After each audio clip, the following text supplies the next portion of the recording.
ఆకాశవాణి శ్రోతలకి శుభోదయం. జనజాతీయ దివస్ శుభాకాంక్షలు మరియు కార్తీక పౌర్ణమి శుభాకాంక్షలు. 15 నవంబర్ మన గిరిజన ఆదివాసీ సమాజానికి, భారతదేశానికి ఒక ముఖ్యమైన రోజు. స్వాతంత్రం, భూమి హక్కుల గురించి పోరాడిన యోధుడు, ప్రజల కోసమే తన జీవితాన్ని అంకితం చేసిన మహాదేశభక్తుడు, బ్రిటిష్ వారిని ఎదురొడ్డి పోరాడిన ధీశాలి మన బిర్సా ముండా గారి 150వ జయంతి ఈరోజు మనం జరుపుకుంటున్నాం. దేశం కోసం పోరాడిన వారిలో తన స్థానం సుస్థిరం చేసుకున్నారు. ఒక అల్లూరి సీతారామరాజు గారిలాగా, కొమరం భీం గారిలాగా బిర్సా ముండా గారి పాత్ర కూడా ప్రధానమైన పాత్ర. ఆయన 1874లో జార్ఖండ్ రాష్ట్రంలో జన్మించారు. రోజువారీ కూలీ చేసుకునే కుటుంబం. చిన్న వయసులోనే సమాజ స్పృహ ఎక్కువగా ఉండేది. ఆదివాసీ ప్రజల అమాయకత్వం, అవిద్యని ఆసరాగా చేసుకొని బ్రిటిష్ ప్రభుత్వం వారి భూ హక్కులను కాలరాసి, ఇతరులు భూమిని ఆక్రమించి జమీందారులకు అప్పచెప్పడం, అక్కడ స్థానికంగా ఉన్న వారిని కౌలు రైతులుగా, వ్యవసాయ కూలీలుగా మార్చివేశారు. ఆయన ఈ భూ సంరక్షణ కోసం మరియు ఆదివాసీ జనాల్లో ఉన్న ఈ అమాయకత్వం, అవిద్యని పోగొట్టడానికి సాంప్రదాయ వైద్యం, విద్యలు నేర్చుకుని గ్రామాల్లోని ప్రజలకు చికిత్స అందిస్తూ వారి రోజువారీ కష్టనష్టాలకు తగు సూచనలు ఇచ్చేవారు.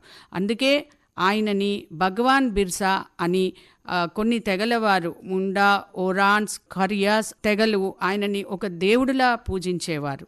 ఆ తర్వాత భూమి కోసం పోరాడినందుకు ఆయనని ధర్తీ ఆబా అంటే భూమి పిత అని పిలిచేవారు.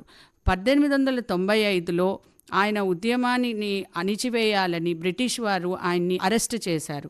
1998లో విడుదలైన తర్వాత ఆయన భూ హక్కులు, భూమి మీద కట్టే శిస్తుని, కూలీ వసూలు చేసే శిస్తుని రద్దు చేయాలని భూ పోరాటము చోటా నాగపూర్ ఏరియాలో చాలా వరకు ప్రజలను సమీకరించి చేశారు. ఆయన కృషి వలన బ్రిటిష్ వారు చోటా నాగ్పూర్ టెనెసీ యాక్ట్ తీసుకువచ్చింది. గిరిజనేతరులకి తమ భూమిపై హక్కును లేకుండా చేసి గిరిజనులకే భూమిని సొంతం చేయడానికి ఈ టెనెసీ యాక్ట్ ఉపయోగపడుతుంది. వారి సాంప్రదాయ పంటలు పండించుకోవడానికి, వెట్టి చాకిరీ పెత్తనం నుంచి విముక్తి చేయడానికి చాలా కృషి చేసిన బిర్సా ముండా గారు మన సాంప్రదాయాలని, గౌరవాన్ని అందరిలో నూరిపోసిన మహా దేశభక్తుడు. ఆయన తన భాషలో బ్రిటిష్కి వ్యతిరేకంగా ఒక పిలుపునిచ్చారు.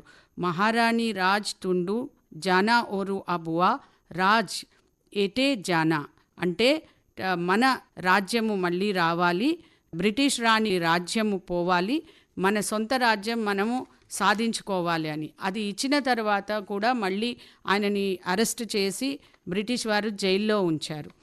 1900 సంవత్సరంలో ఆయన జైల్లోనే మరణించారు. కానీ ఆయన మనకిచ్చిన స్ఫూర్తి, ఆయన ఆశయాలకి అనుగుణంగా స్వాతంత్రం వచ్చిన తర్వాత మన మొదటి ప్రధానమంత్రి జవహర్లాల్ నెహ్రూ గారు, డాక్టర్ బిఆర్ అంబేద్కర్ గారు, ఇతర పెద్దలు ఆయన స్ఫూర్తిని తీసుకొని రాజ్యాంగంలో ఎన్నో శాసనాలను తీసుకువచ్చారు.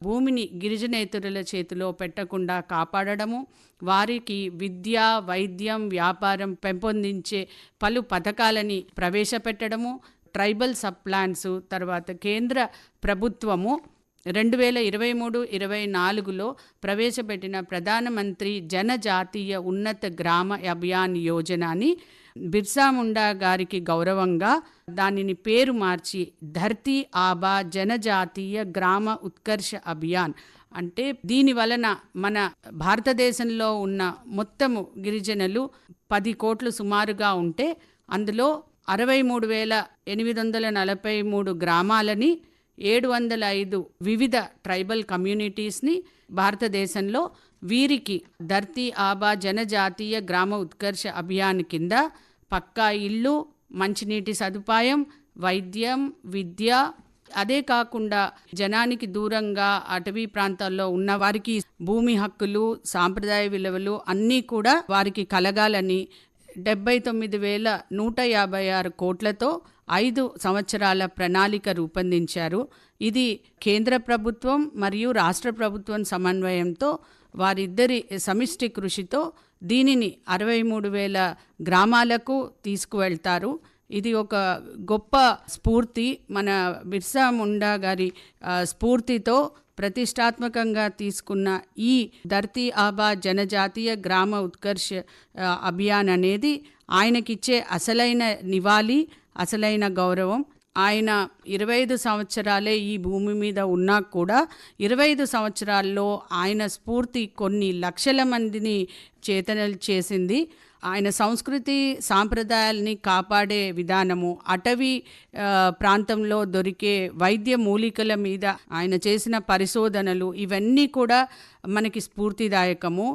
ఎన్ని సంవత్సరాలు మనము భూమి మీద ఉన్నామనే దానికంటే ఎంత మనము మన జనాల మనసులో ఉన్నాము అనే స్ఫూర్తిని ఆది శంకరాచార్యులు ఎలాగైతే మనకి చెప్పారో అదే స్ఫూర్తి బిర్సా ముండా గారు మనకి ఇచ్చారు. ఆయన 150వ సంవత్సరంలో ధర్తీ ఆబా జనజాతీయ గ్రామ ఉత్కర్ష యోజన రావడము చాలా గర్వకారణము. మనందరము ఈ ఉత్కర్ష యోజనని ప్రజల్లోకి తీసుకువెళ్ళి ఆయన స్ఫూర్తిని ప్రజల్లో నింపి దేశ ప్రగతి వైపుకి మనం తీసుకువెళ్ళాలని దీని యొక్క ఉద్దేశము.